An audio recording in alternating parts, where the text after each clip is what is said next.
welcome to the Parenting for Faith podcast. My name's Anna, and today I'm really excited because I'm joined by someone I've actually known since childhood, Martha Shrimpton from Spring Harvest. Hi, Martha.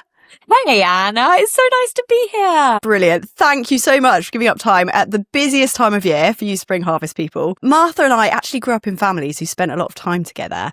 And when I think back, some of the moments that really shaped my faith, and probably your faith too, weren't just the big church events and conferences. They were things like eating together and playing ridiculous games and talking about our lives and praying together and just kind of the normal everyday stuff. And those are the kind of everyday faith moments that Parenting for Faith is all about, helping our kids discover what a life with God looks like in the normal everyday, as well as at these big events and conferences. So today we're going to talk about something that lots of families will be experiencing right now if they've just been at Spring Harvest. Now, it depends when you're listening to this, whether if you've been to Skegness, you might already be on the way home. If you're in Minehead, you might need to save it and listen to it in the car on the way back. But we're chatting about how do you head home from a big Christian event and help your kids build on what they've experienced there. Please do listen in, even if you haven't been at Spring Harvest, as the ideas we're going to share will work for any Christian event, festival or holiday club you go to. And you might have joined in with Spring Harvest Home as well. And we're going to have some ideas there too. So before we get into heading home, for listeners who might not know you, Martha, or might not know Spring Harvest, could you tell us a little bit about you and what you do there? Yeah, great. I'd love to. Okay, so hello, everybody. I'm Martha, and I head up something called the Big Start at Spring Harvest. Now, Big Start is the thing that opens every morning apart from day one, because obviously people are arriving in the afternoon. And it is an all-age service. It's meant to last half an hour. We often go over, and it is just an explosion of creativity, fun, drama, music, amazing prayer times, and it is for all ages. And when I say all ages, I really mean all ages. We have people there from 2 years old and younger to 92-year-old and over. And often adults come without children, which is just wonderful. But it's the first point of each day where everyone can gather together and open up the theme for the day in a really inclusive, fun, you'll definitely laugh, you'll definitely feel all the warm and fuzzies after it. So I oversee that, and I write the scripts, pull together all of the content. And then the rest of the year, I'm part of the planning group of Spring Harvest, and we decide and pray over and discern what the themes are going to be and kind of shape what happens in the event as well. You're a busy lady. I cannot wait to go. It's going to be amazing. So what we're talking about today is you have these amazing weeks at places like Spring Harvest. And before I move on from there, can we just be real and say, yes, it's wonderful. It's so good to be with people. All the stuff that's put on is amazing. But also, if you're coming with small people, they might not sleep or be ill or not want to go to their group, or you might just be quite overtired and overstimulated. So if you've had a week that you're like, oh, I had all these hopes and dreams for it, and actually I'm sort of just glad we made it, you are doing nothing wrong. That is totally normal. And we've got a little bit on our website too about just helping you feel normal about that. So do not freak out if you're like, oh, I really wanted it to be amazing, but actually some bits of it were quite hard. But, you know, you've got these things, you've got families worshipping together, you've got kids in groups, you've got parents hearing the teaching and getting fed themselves. And then you're packing the car, you're driving home. And I'd just like to hear a little bit from you, Martha, really, about what do you see families experiencing spiritually during the week? Do you have any stories or kind of things you'd like to share about how families have connected with God or how it's changed things for them spiritually? I love that. And I love, Anna, what you said about sometimes we go in with very high expectations, and I think sometimes spiritually we can go in with high expectations as well. And it's understanding that God meets us at different points. It's not just these big, like Holy Spirit on the floor moments, but actually God can meet us in the swimming pool, on the rapids, in the conversations, at the ice cream stall, like all of these things. And I think that's what's beautiful about Spring Harvest. There are moments of pure, sheer Holy Spirit encounters all over the site, in the celebrations, in the children's worship, but also we teach the same thing. So the content throughout the whole day is all based around exactly the same teaching. So the moments I think of really beautiful connection with family is around the table at lunchtime when they've gone off to their groups, or even in Big Start, you've all been in Big Start together and you've all learnt the same thing, and you can join each other at the table and say, okay, what did you think about this story about Jesus? And the children would have learned it in their groups, and the adults would have learnt about it in their Bible studies or in different seminars. And then you have a moment of connection where you can all bring your different thoughts. You can all bring your different learnings, I suppose, from Jesus' stories and experience that together. I, for one, first of all, I want to say I have experienced what you're talking about of being exhausted at Spring Harvest, of being up at 2 a.m. breastfeeding, 3 a.m. breastfeeding, whatever, and then having to be up at 6 a.m. to like host the Big Start and be all like, singing or dancing and being exhausted. But I have to say, my son, who's 4, he has taught me more sometimes about the stories that he's learned in his groups than I have noticed myself. Does that make sense? Yeah, definitely. It's been a real eye-opener to see things through different lens, different ages. And that's why I love intergenerational worship, intergenerational discipleship, because we're adults and we don't have all the answers. And equally, Amen. children don't have all the answers. We can experience that together. And I love what you said there about, meeting God on the rapids or having an ice cream or whatever. One of the things we're looking at in the pajama celebration is asking families as they come in, where did you see God today? And yes, you could say, in the Bible story or in the worship songs, and that's great. And that might be a thing. But we're encouraging people to think about whilst they were eating or chatting with someone or something they notice in nature, because those are all things that will still be true when we go home because it's the same God. And so I wanted to ask you really, why do you think it's so hard to hold on to these things once we go home? It's all set up so well at Spring Harvest, isn't it? That you can, have those intergenerational discussions, and there's so many different ways you can get spiritually fed and have fun. And then going home can just feel such a downer, even though it is the same God. Why do you think we find it so hard? Yeah, it's so true that it can feel like a crash after that. Interestingly, before our conversation, I asked my son, who I was just talking about, what do you love about Big Start? And he gave me 3 things. He said the swimming pool. He said that he gets to do dancing, which is during the worship. And he said, and he gets to spend time with me. Now, I don't know whether he was saying, saying that so that I would be like, oh, I love you so much. Or if I think he actually genuinely meant it. And I think that's the difficulty. When we're at a Spring Harvest, we have space. We have space to breathe. We have space to be together. We have space, Anna, we have space to laugh and to feel joy without feeling like there's tension going on around us, or there's chaos of like packing the bags for school or getting the lunchbox, or the bedtime routine. Like all of a sudden, do you know what? It doesn't matter if you don't have a bath or pajama celebrations. You're in your pajamas 2 hours before going to bed, and hey, that's great, that's fun. You almost have given yourself permission to not be in routine and to have that space to breathe, to experience God, to spend time together, to enjoy time together. And then all of a sudden you're back home.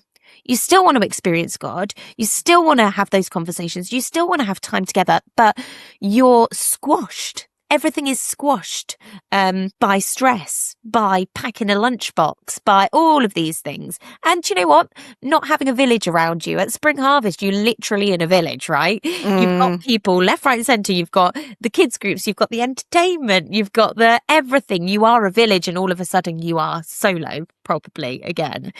And that can feel really difficult of how do I keep that rhythm? I think there's a difference between routine and rhythm.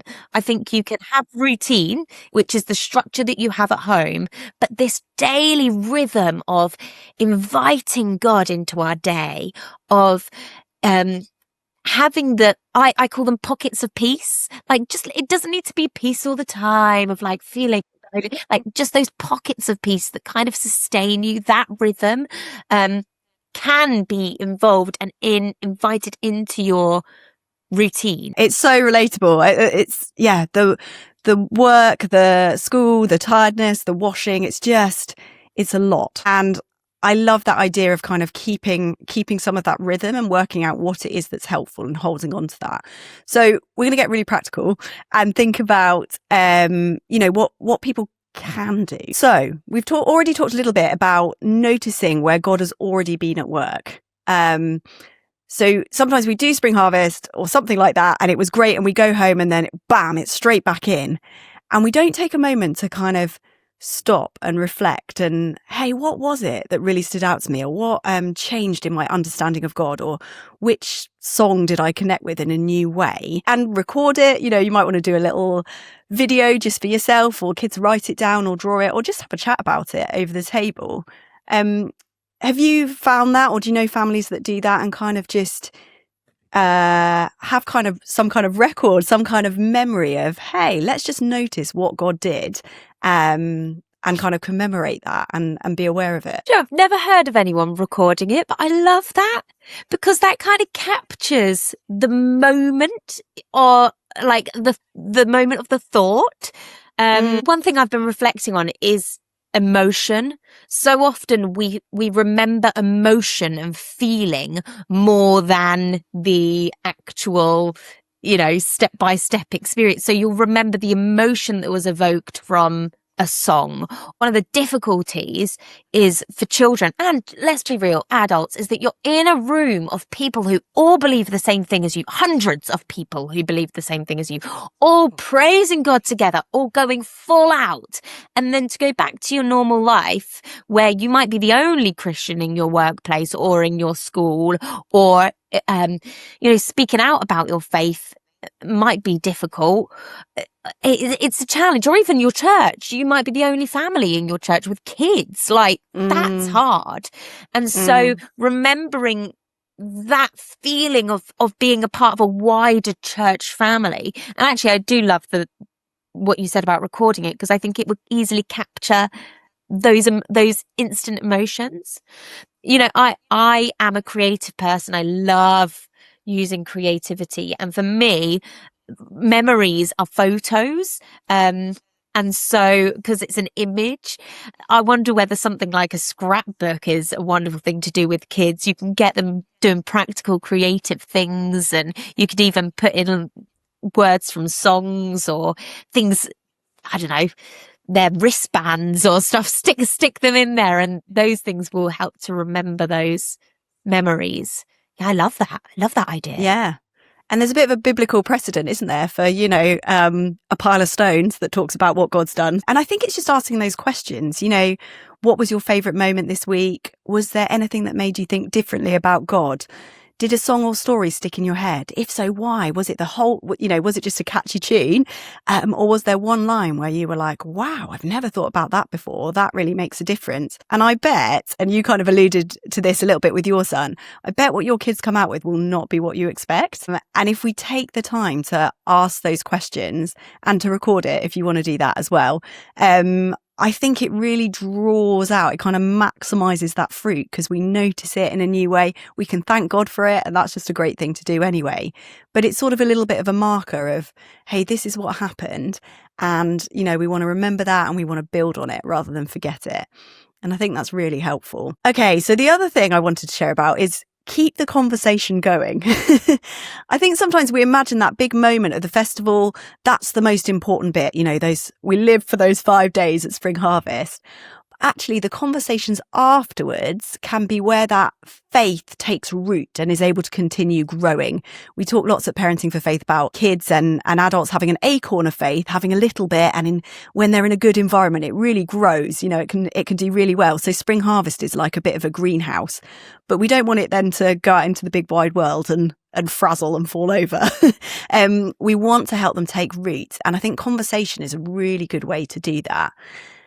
Do you have any ideas, Martha, about how to kind of keep that conversation going? How parents could share their own experience with their kids, or help faith feel a very normal part of every day and not just focused on those 5 days?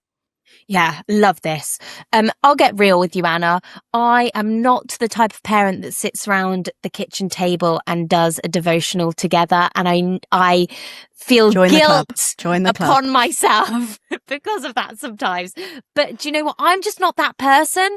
I'm not the type of person that is able to sit down and focus and my brain just doesn't work like that. So what I would say is find things that ignite you and you feel excited about when you connect with God, and that is a beautiful place to start. So with me and my family, we love going for walks. I love gardening. I love being outside, and we have so many just general everyday conversations about God and God's creation in our moments when we are experiencing things that we love doing. So looking at the colours in the garden, talking about that, talking about creation. You know what? Sometimes just driving to the drop off, my son might be worried about something, and we'll pray there and then, and we'll pray together and encouraging them to pray as well. And my daughter, she's only nearly 2. She doesn't have the words often, but she has a lot of understanding. So involving her in that as well is a beautiful thing. But what I would also encourage you is Spring Harvest itself.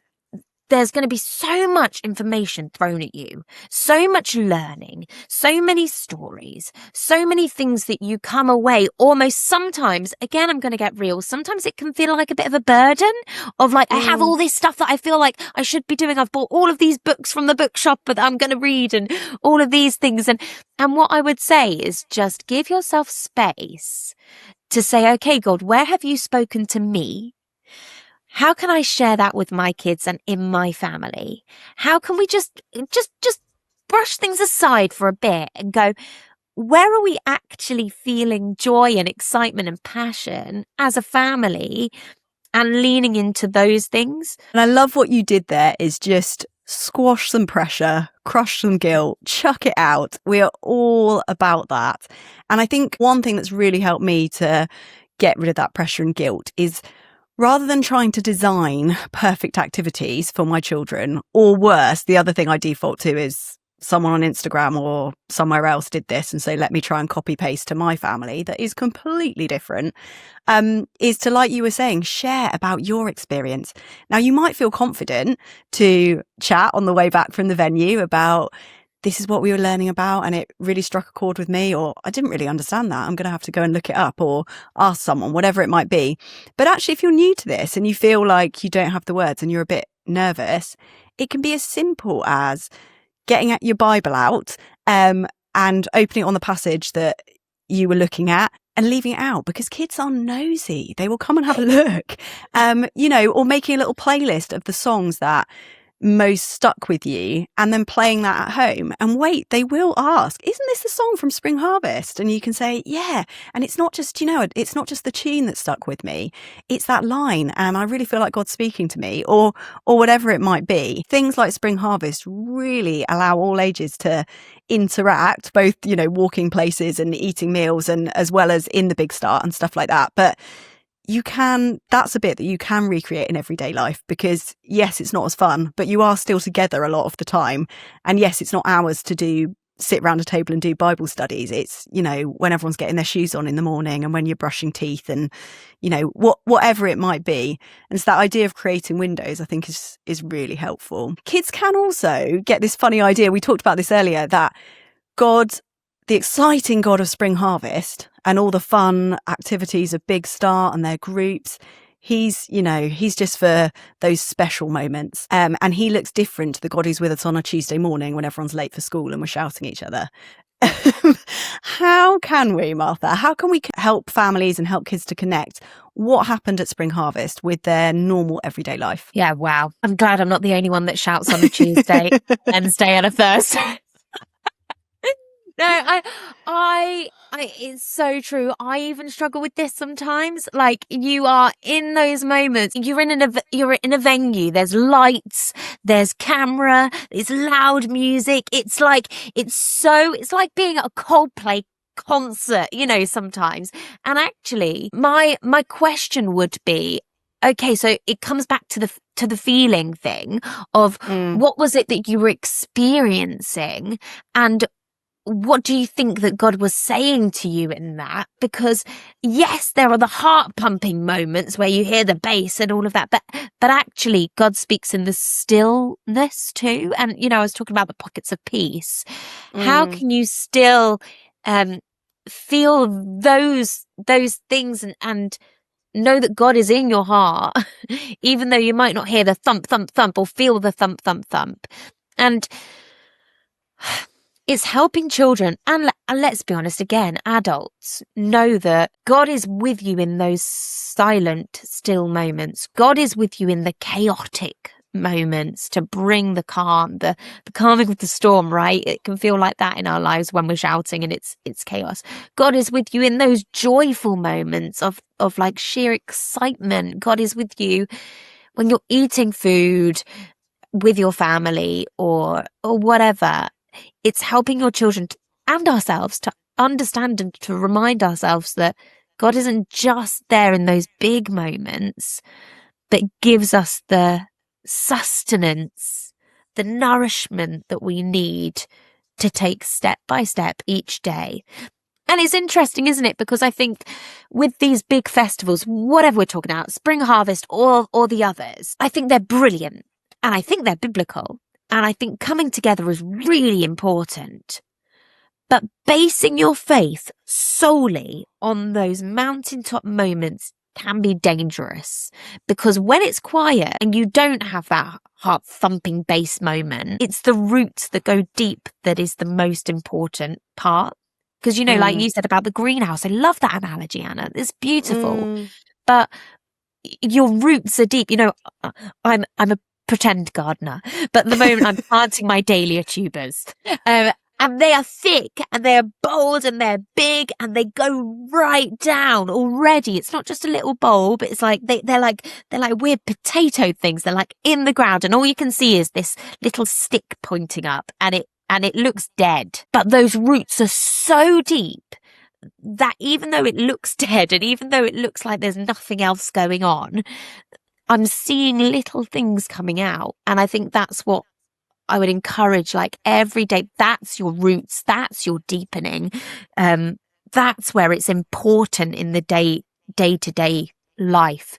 I don't have any wise wisdom on what to do because I'm learning as well. And I think it's just that constant step in front of each other, for step by step every day. I like what you said there, because sometimes the trap we fall into, my hand is up, is trying to recreate the event. Like if our kids have really loved an event, we're like, right, well, we're going to do church at home or we're going to do Spring Harvest at home. And sure, cool, like keep, you know, enjoy some of the things that they enjoyed, but you're not going to recreate the event. But God is the same. The relationship, your relationship with your child is the same. Your relationship with God, their relationship with God. And so that's the thing to lean into and to create windows about your own experience and to, you know, come alongside them and support them and encourage them, but without forcing stuff. I know I referenced it right at the beginning, but I'm going to come back to it because I think it's helpful. You talked about, you know, at Spring Harvest, you're surrounded by loads of other Christians, but back at home, you might be the only family in your church or just a few others. And I think a really significant part of my faith, and maybe yours as well, given we're doing the jobs that we're doing, was our families used to meet up and have food and play games and share. We would go round and people would talk about what was going on in their life. And it didn't matter if you were 47 and had lost your job, or 4 and worried about going to school, or 11 and worried about your maths test. People shared what real life was and we prayed for each other. And I wonder if we could be brave and reach out to another family. It might not be, they might not be from your church. And it feels scary inviting people over, doesn't it? Because our homes are messy and we don't know how to cook, or that can feel tricky. But I dare you to find another family and treat it like it's a Tuesday night. So offer them beans on toast, or if you're feeling really fancy, like baked potatoes. That is the level that we're going for. Don't tidy up, and tell them you're not going to tidy up, so it doesn't feel a stress and a pressure and a hassle, but it just feels really fun to get together with other people to do real life alongside them, and to continue the conversation over food or over games or over like just being around to talk about who God is in those normal everyday bits of life. So yeah, we want to hear your stories of how you've been brave and served another family beans on toast. Or if your house isn't big enough, meet in the park, whatever. But let's lower that bar so that it actually happens. Yeah, I love that. I would agree. Those evenings were so special because we laughed and we loved life together. We lived life together. It was just, really beautiful part of our upbringing. Very thankful to our parents for that. Yeah, well done, parents, if you're listening. Fab. So, and the other thing to say is you're not alone. We at Parenting for Faith and at Spring Harvest are walking alongside you. There's Spring Harvest support all year round, Spring Harvest Home and My Spring Harvest. And at Parenting for Faith, we've got this platform now, BRF Online. So you've literally got Christian parenting support in your pocket on an app with little videos you can watch while you're waiting for the kids to come out of swimming, or just when you need a little bit of a pick-me-up and an encouragement and an idea. So do make the most of that. Don't be alone. Don't be lonely. We are here to support you and come alongside you too. So Martha, I just wanted to end with you sharing a bit more about Spring Harvest, because we've talked about it as if everyone knows what it is. And if they've been, then they will do. What would you say to families who are thinking, actually, maybe this is something we'd like to prioritise for next year? Spring Harvest is an amazing place for you and your family, wider family, church family, but also your little unit to come together for a week in Butlins, which is fun in itself because you've got swimming, bowling, all of the great Butlins-ness going on, but also to gather together with other families who love Jesus, to learn about Jesus together, to have that breath moment where you can just all together go, oh, isn't God great? And learn about God together as a family. So there's a week in Skegness and a week in Minehead, 5 days. There's children's groups, there's seminars, there's adults groups, Bible teaching, but my heartbeat, there is intergenerational worship and so many points that you can share special moments with your family together. It is a lot of fun, but also throughout the year. So if you do want to find out more, keep an eye on the Spring Harvest website, because there are going to be lots of other things popping up in the next few months to come. We would love to see you there. We would love you to come and join the chaos, the joy and the chaos of Butlins and Spring Harvest. We'll pop a link to that in the show notes as well, so you can find out more. Martha, thank you so much for joining us today. I love that reminder that the week itself is just a part of the story. There is so much more growth to happen afterwards in the conversations, in questions, in little moments at home. And I feel like we've given a really healthy dollop of realism as well. So I hope you heard that and that's taken some pressure off as well. If you've just come back from Spring Harvest, maybe take a moment this week to ask your kids what stuck with them. You might be surprised what God has already been doing, and record that if you'd like to. And if you'd like more ideas for helping your children build a real everyday relationship with God, do check out our resources at parentingforfaith.org or at BRF Online, either on the web or on the app. Thank you so much, Martha. Bye. Thank you.